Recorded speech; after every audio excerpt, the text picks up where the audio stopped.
अस्सलाम वालेकुम students, hope you are doing well. Sir Umar Mughal के चैनल के ऊपर खुशामदीद। स्टूडेंट, जैसा कि आपको मालूम है कि हमारा फर्स्ट ईयर अकाउंटिंग के एमसीक्यूज़ के ऊपर सेशन चल रहा था। 3 सेशन हमारे कंप्लीट हो चुके और आज हमारा लास्ट सेशन है जिसके अंदर हमारे 200 एमसीक्यूज़ कंप्लीट हो जाएंगे और इससे आप तैयारी करें। और इसके अलावा मैं मज़ीद भी एमसीक्यूज़ आपसे इंशाल्लाह शेयर करूँगा। सो वीडियो पूरी देखने से पहले मेरे चैनल को सब्सक्राइब करें और वीडियो को ज़्यादा से ज़्यादा शेयर करें। क्वेश्चन में आपको कह रहा है, जो आज का पहला एमसीक्यूज़ है, दिस बेस्ट डिस्क्राइब अकम्युलेटेड डेप्रिसिएशन। ये बेस्ट डिस्क्राइब करता है अकम्युलेटेड डेप्रिसिएशन को। एक्सपेंस अकाउंट है नहीं, एसेट अकाउंट है नहीं, लायबिलिटी अकाउंट है नहीं, बल्कि कॉन्ट्रा एसेट अकाउंट है जो कि फिक्स एसेट में एक्सेप्ट लैंड माइनस होता है। Cost of good sold is पहले भी बता चुके हैं, रिपीटेड एमसीक्यूज़ एक्सपेंस है। The error in cash account will effect, पहले भी बात हो चुकी। ट्रेड डिस्काउंट को ये तो रिकॉर्ड ही नहीं होता, क्वांटिटी डिस्काउंट को बिल्कुल नहीं, none of this. Cash discount को तो फिर करता किसको है? कैश डिस्काउंट को करता है। ये तो चारों ही ऑप्शन गलत हो गए। तो फिर करेक्ट ऑप्शन क्या है? The error in cash account will affect none of these ही करेक्ट ऑप्शन होगा, क्योंकि ये इफेक्ट करता है बैलेंस शीट को और बैलेंस शीट का ऑप्शन यहाँ पर नहीं है। ठीक है ना? तो इस तरीके से एग्जामिनर आपको घुमा सकता है। इससे पहले हमने पढ़ा था कि एरर इन कैश अकाउंट किसको इफेक्ट करेगा? बैलेंस शीट को इफेक्ट करेगा। Accrued income is shown in income statement, नहीं, गलत एमसीक्यूज है। बैलेंस शीट में शो होता है क्योंकि अक्रूड रिसीवेबल होता है। The discount given on prompt payment, जल्दी पेमेंट पर जो डिस्काउंट दिया जाता है वो क्या कहलाता है? Trade discount, quantity discount, cash discount या नन ऑफ दीज। तो ये ट्रेड डिस्काउंट गलत ऑप्शन है, ये बार्गेनिंग होता है। क्वांटिटी पर दिया जाता है, कैश डिस्काउंट प्रॉम्प्ट पेमेंट पर दिया जाता है। This is a long term liability, ये long term liability, salary payable नहीं, रेंट पेबल नहीं, अकाउंट पेबल नहीं, बल्कि बैंक लोन आपकी लॉन्ग टर्म लायबिलिटी है। बाकी तमाम शॉर्ट टर्म लायबिलिटीज है। Narration is written in, narration कहाँ लिखी जाती है? इन बिटवीन एंट्रीज नहीं, एनीवेयर कहीं भी लिखते नहीं, ऐसा तो अकाउंटिंग नहीं कहती। अबव द एंट्री बिल्कुल नहीं, बिलो ईच एंट्री। ठीक है ना? या यूं पूछ ले, the statement is written below each entry, इसको आप बोलेंगे narration. Cash book is, cash book क्या है? लेजर है, सब्सिडी लेजर है, स्टेटमेंट है या फाइनेंशियल स्टेटमेंट है? तो ये एक लेजर है, पहले भी बात हो चुकी थी। ठीक है ना? स्पेशल जर्नल भी है ये और लेजर भी है। स्टेटमेंट गलत ऑप्शन है, सब्सिडी लेजर भी और फाइनेंशियल भी। Dishonour cheque customers are recorded in, dishonour cheque कहाँ रिकॉर्ड होता है? पेटी कैश बुक में नहीं, सेल में नहीं, परचेज में नहीं, कैश बुक में रिकॉर्ड होता है भाईजान। उसके बाद आपको नेक्स्ट एमसीक्यूज में कहा जा रहा है, net profit is transfer to, net profit कहाँ ट्रांसफर होता है? क्लोज कहाँ होता है? हम बात कर चुके हैं, ओनर सिक्योरिटी में ट्रांसफर होता है। ठीक है ना? Normally this is a debit balance, इसका डेबिट बैलेंस होता है। रिपीटेड एमसीक्यूज है। लोन फ्रॉम आतिफ, लायबिलिटी है क्रेडिट, बैंक ओवरड्राफ्ट लायबिलिटी है credit, purchase discount contra expense account है credit, loan to Ali receivable है, रिसीव करना है हमने अली से, तो ये डेबिट बैलेंस होगा। और ट्रायल बैलेंस, ट्रायल बैलेंस क्या है? बैलेंस शीट है नहीं, और रफ ड्राफ्ट है फाइनल अकाउंट का नहीं, balance of the bank account है नहीं, a list of balance in the ledger है, क्योंकि लेजर से वहाँ ट्रांसफर होता है। This is a nominal account, nominal account है close at the end of the period, close हो जाता है साल के आखिर में। प्रीपेटेंट नहीं, एसेट है, क्लोज नहीं होता। रेंट एक्सपेंस अनएंड लायबिलिटी है। अक्रूड रेंट, अक्रूड अगर एसेट के मायने में है तो एक्सपेंस के मायने में तो लायबिलिटी है, पेबल है।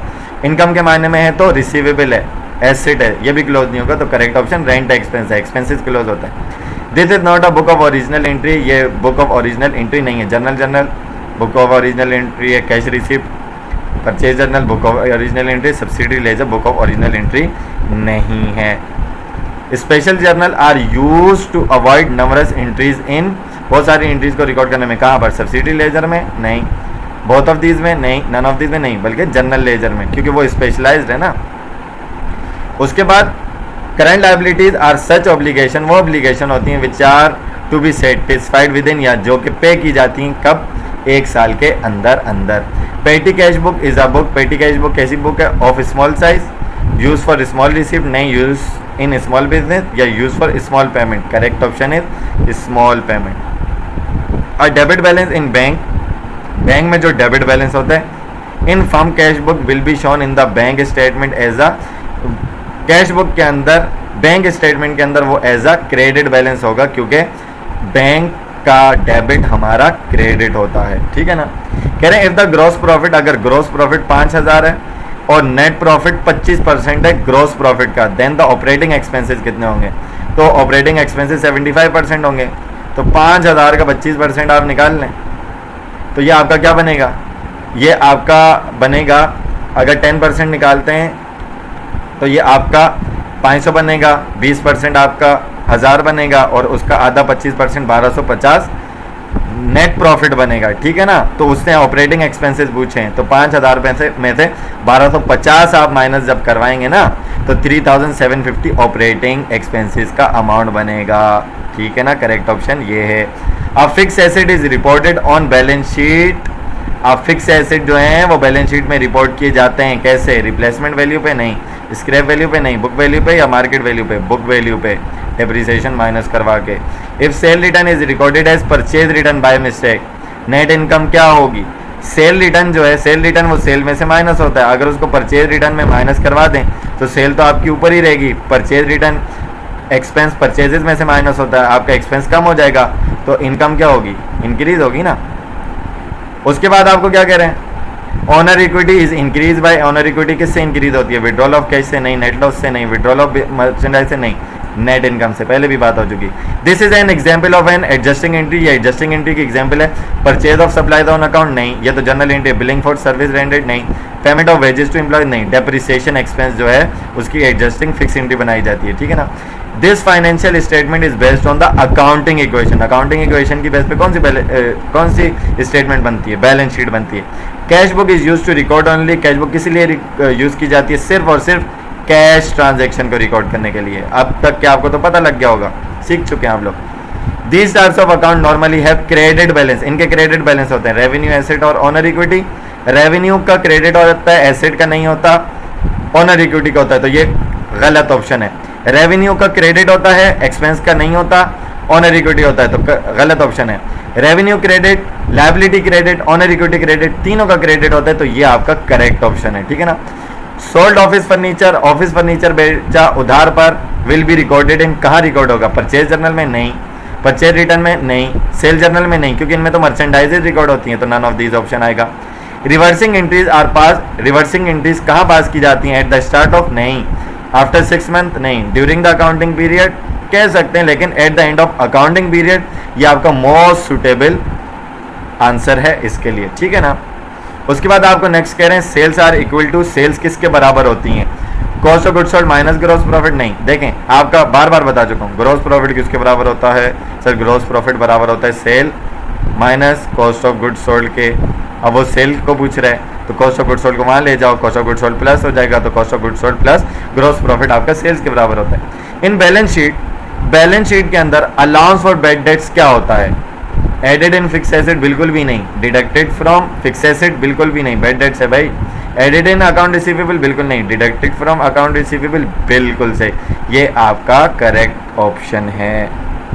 उसके बाद नेक्स्ट एमसीक्यू है, करेंगे ट्रायल बैलेंस में सैलरी एक्सपेंस ऑफ 75,000 और साल के आखिर में यानी कि 31 दिसंबर को एडजस्टमेंट डेटा अक्रूड सैलरी 15,000 की शो करे, यानी कि मजीद सैलरीज हो गई, तो आप क्या करेंगे? The amount of salary expense क्या होगा? इससे पहले भी हम बता चुके हैं कि 75,000 में ये डेबिट है, ये भी डेबिट हो जाएगा, प्लस होकर ये करेक्ट ऑप्शन ये नहीं है, ये भी नहीं है, ये भी नहीं है। 75 प्लस 15 90,000 होता है, ये आपका करेक्ट ऑप्शन होगा, क्योंकि सैलरी एक्सपेंस बढ़ रहा है, कम नहीं हो रहा। दिस इज करेक्ट, ये करेक्ट है। Allowance of bad debt is an asset account नहीं, accrued income is an asset account, correct option है।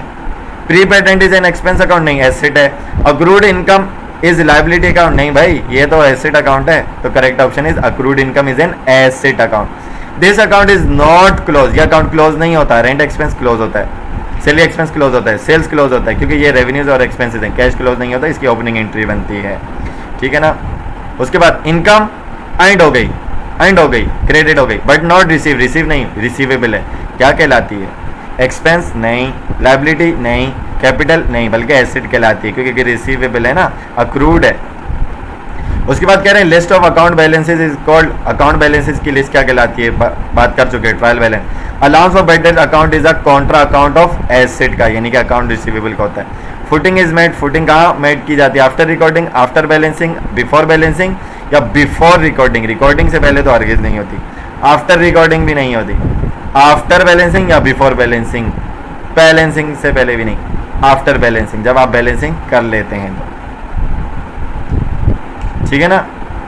This decreases both asset and liabilities, ये एसेट और लायबिलिटीज दोनों को कम कर देता है। Sale of furniture for cash, ठीक है ना, फर्नीचर बेचा कैश पर तो कैश डेबिट, ठीक है ना, फर्नीचर क्रेडिट, तो इसमें तो नहीं हो रहा, लाइबिलिटी तो आई नहीं रही, गलत ऑप्शन है। डिपॉजिटेड कैश इनटू बैंक, एक एसेट बढ़ एक कम हो रहा है, गलत option. Payment of account payable by cheque, इसमें लाइबिलिटी कम हो रही है, सही है ना, और एसेट कम हो रहा है, समझ आ रहा है। दिस डिक्रीज बहुत एसेट डिक्रीज की बात हो रही है। Sale of furniture on credit, sale of furniture on credit, तो ये गलत ऑप्शन है, ये राइट ऑप्शन है जिसमें डिक्रीज हो रहा है एसेट और लाइबिलिटी। चेक कहाँ जाएगा, बैंक में जाएगा ना। दीज बेस्ट डिस्क्राइब्ड एसेट, ये बेस्ट डिस्क्राइब कर रहे हैं एसेट को, मतलब तमाम एसेट होने चाहिए। Cash, account receivable, bank overdraft, liability आ गई, गलत option. Cash, prepaid expense, interest receivable, prepaid expenses हैं, अच्छा। Cash not receivable, unearned commission, गलत ऑप्शन है ये, नन ऑफ दिस नहीं भाई। इंटरेस्ट रिसीवेबल एसेट है, प्रीपेड एक्सपेंसेस एसेट है, और कैश भी एसेट है, ठीक है ना, तो ये करेक्ट ऑप्शन है, सही कर लीजिएगा आप लोग। The excess of asset over capital, आपको पता है प्रॉफिट नहीं होता, पहले बात कर चुके हैं, लाइबिलिटीज होता है, ठीक है ना। उसके बाद आपको नेक्स्ट एमसीक्यूज में कह रहे हैं identify the correct figure. Asset बराबर होते हैं लाइबिलिटी प्लस कैपिटल के, तो एसेट 750 के, 2 लाख प्लस 450 650, गलत ऑप्शन। 670 है, 270 प्लस 1 लाख 370 है, गलत ऑप्शन। 3 लाख है, 70 प्लस 270 है, गलत। 4 लाख है, 90 plus 310, yes this is the correct option, ठीक है ना। इन कैश बुक के अंदर purchase discount is shown on, कहाँ शो होता है, payment side, receipt side, trial balance या पेटी कैश बुक में, ये तो गलत, ये तो गलत। कैश बुक की बात की जा रही है, ये तो गलत ऑप्शन हो गए। तो पेमेंट साइड, जब आप पेमेंट करते हो तो तभी आपको परचेज करने पे डिस्काउंट मिलता है ना भाई। उसके बाद आपको कह रहे हैं अंडर इम्प्रेस सिस्टम में ऑफ पेटी कैश बुक द पेटी कैश फंड इज रीइंबर्स कब होती है, मंथली बेसिस पर होती है, हर महीने होती है, ठीक है ना। Merchandise shown in trial balance post closing is कौन सी होती है, merchandise unsold at year end, जो साल के आखिर में अनसोल्ड होती है। ओपनिंग मर्चेंडाइज होती है, या मर्चेंडाइज रिटर्न बाय कस्टमर होती है, या मर्चेंडाइज रिटर्न टू सप्लायर होती है। रिटर्न तो होती नहीं क्योंकि क्लोज हो चुकी, merchandise return by customer close हो चुकी, इन दोनों में रह गया मर्चेंडाइज ओपनिंग। पोस्ट क्लोजिंग की बात कर रहे हैं, यानी कि क्लोजिंग के बाद, तो वो एंडिंग इन्वेंट्री ओपनिंग के अंदर आती है, ठीक है ना। ओपनिंग तो वो पहले जा चुकी, सही है ना, वो क्लोज हो चुकी। उसके बाद लास्ट 195 एमसीक्यू से सैलरी पेड 10,000 पे कर दी और posted to salary account as 1000, 10,000 रुपए की सैलरी 1,000 पे रिकॉर्ड कर दी। टू रेक्टिफाई द एरर को रेक्टिफाई करने के लिए सैलरी अकाउंट को क्या करना पड़ेगा, क्रेडिट ही करना पड़ेगा ना, क्योंकि करेक्ट एंट्री आपकी क्या थी, उसमें सैलरी एक्सपेंस आपका 10,000 से डेबिट था, ठीक है ना। आपने क्या कर दिया, 1,000 से कर दी रिकॉर्ड, 1,000 से कर दी रिकॉर्ड, तो क्रेडिट करेंगे 9,000 से, बिल्कुल भी नहीं करेंगे। क्रेडिट करेंगे 10,000 से, बिल्कुल भी नहीं। डेबिट करेंगे 10,000 से, बिल्कुल भी नहीं। तो आपने क्या किया, डेबिट करना है, ठीक है ना। ये करेक्ट ऑप्शन ये नहीं है, क्रेडिट का मतलब कम हो जाएगा। अगर वो ये बोलता कि 1,000 थी 10,000 कर दी तो 9,000 कम करेंगे ना, आप बढ़ाएंगे 9,000 रुपये से, ताकि 1,000 रिकॉर्ड कर चुके 9 मजीद डेबिट करेंगे तो ये 10,000 तक पहुंच जाए, ठीक है ना। गुड परचेज फॉर 20,000, 20,000 रुपये का सामान खरीदा, were entered in purchase journal, purchase journal में 28,000 रुपये का रिकॉर्ड कर दिया, 8,000 रुपये ज़्यादा। दिस विल, ये क्या कर देगा, इंक्रीज सेल, नहीं भाई परचेज किए तो सेल तो आएगा नहीं। डिक्रीज सेल, तो सेल के दोनों ऑप्शन गलत हैं। अब इंक्रीज करेगा या डिक्रीज करेगा, तो परचेज किए तो इंक्रीज करेगा ना कॉस्ट ऑफ गुड्स सोल्ड को, क्योंकि परचेजेज ऐड होती हैं, तो डिक्रीज गलत ऑप्शन है। Sale journal contain, sale journal में क्या होता है, सप्लायर का account, customer subsidy ledger, list of cash sale तो हरगिज नहीं होता, लिस्ट ऑफ क्रेडिट सेल्स होता है, ये आपका करेक्ट ऑप्शन है। उसके बाद a cheque deposited into bank, cheque जो कि बैंक में डिपॉजिट करवाया but not get credited by bank, bank ने अब तक क्रेडिट नहीं किया, ऐड नहीं किया आपके अकाउंट में, वो क्या कहलाता है, आउटस्टैंडिंग नहीं, ये तो पेमेंट वाला होता है। डिसऑनर, ये तो रिजेक्टेड होता है। नन ऑफ दिस, या अनक्लियर्ड चेक कहलाता है, या अनरिकॉर्डेड। उसके बाद लास्ट आपका एमसीक्यूज है 199 पे, आपको मैं छोड़ रहा हूँ, जो कि रिपीटेड एमसीक्यूज है। अनएड इनकम इज एन क्या है, होता है लायबिलिटी अकाउंट होता है। सो आई होप कि ये एमसीक्यूज आपको समझ में आएंगे। बहुत सारे इसमें रिपीटेड थे, बहुत सारे इसमें कुछ न्यू थे जो कि मैंने आपको अलग से बताए, वो आप अच्छे तरीके से प्रैक्टिस करें। और इसके अलावा लाजमी नहीं कि यही 200 करें, जो मटेरियल आपको जहाँ से जिस तरीके से मिलता है आप उसकी प्रैक्टिस करें, उसको उसके कॉन्सेप्ट को याद करें और ज़्यादा से ज़्यादा नॉलेज हासिल करने की कोशिश करें। तो और अगर इसके अंदर कोई चीज़ आपको समझ में नहीं आती तो आप कमेंट सेक्शन में क्वेश्चन करके लाजमी पूछें। उसके अलावा अगर गलती से मुझसे कोई MCQs गलत एक्सप्लेन हो गया हो या इनमें कोई सा भी MCQs जिस पर गलत मार्क करवा दिया हो, तो चूँकि जैसे कि मैंने बहुत सारे MCQs आपको गलत ऑप्शन थे, गलत थे, सही करवाए, तो इस तरीके से मुझसे भी गलती हो सकती है। तो आप कमेंट सेक्शन में मेंशन करके मेरी करेक्शन कर सकते हैं।